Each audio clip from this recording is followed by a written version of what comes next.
Welcome back to Orangeline. It's nearly impossible to miss the number of crutches roaming around the Baker University campus. I took a closer look at this crutches crisis. 9 to 10 Baker student-athletes have crutched their way around campus within the last month. Director of Sports Medicine Lynn Bott says most of these students have already had surgeries since Christmas time, and the reason for each student on crutches varies. That's hard to answer. I mean, most of the young people had an ACL reconstruction or had an ankle sprain of some sort that was significant. Just when junior Chelsi Taylor realized the increased number of students crutching around Baker's campus, she became one of them. Well, at first, when I first saw people on crutches, I wasn't on them, and I just was pretty amazed by how many people were on it. Then I found out that I had to have surgery. So I was another addition to the crutches group. For the past 2 weeks, Taylor has crutched the Baker campus after receiving surgery for a torn meniscus from playing softball. Sophomore Ashely Brown's journey has been slightly different. Brown's track injury set her back 6 weeks on crutches.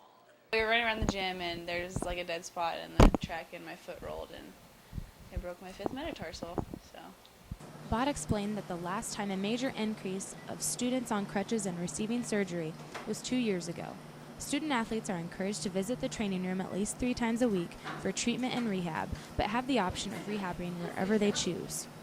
The benefit is that you're on campus, you're right here, you can come down and get your rehab going. We get protocols from the doctors. They all give us a protocol, so we just follow that. While Brown spends her 3rd time crutching around, Taylor's adjustment was a bit different. Taylor says she was forced to get used to her crutches quickly, despite several tripping accidents.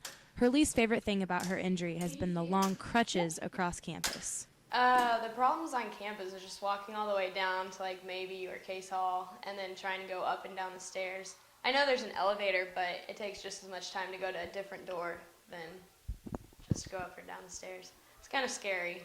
Brown's major problem has been with the stairs and buildings where her classes are located. With Case, there's an elevator and I had a class in Case 306. And other than that, it was just icy and snowy and slick, so that was kind of difficult. The one in Case got moved from 306 to 106, so that was good. Soon, Bott anticipates the number of crutches on campus will hopefully decrease as the student athletes begin healing. This has been Kelsey Epperson, KNBU TV. Welcome to the sports segment of Orangeline. As you can see behind me, the women's basketball team still practicing, and not just for fun, it's because they actually qualified for the postseason tournament by defeating Graceland on Monday evening.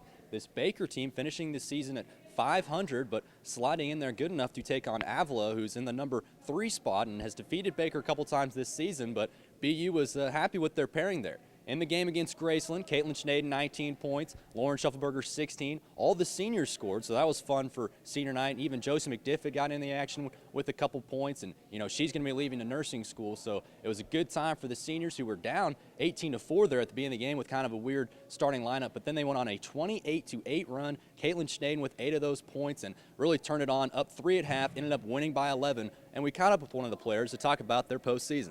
The Avila game, this is what we really wanted. We wanted to finish our season on a win and get back to Avila since they beat us twice, and in the past they haven't really been that team to beat, but for us that's really them this year because we've always been on top, and with them doing as well as they have, we would love to get an upset like that and continue going.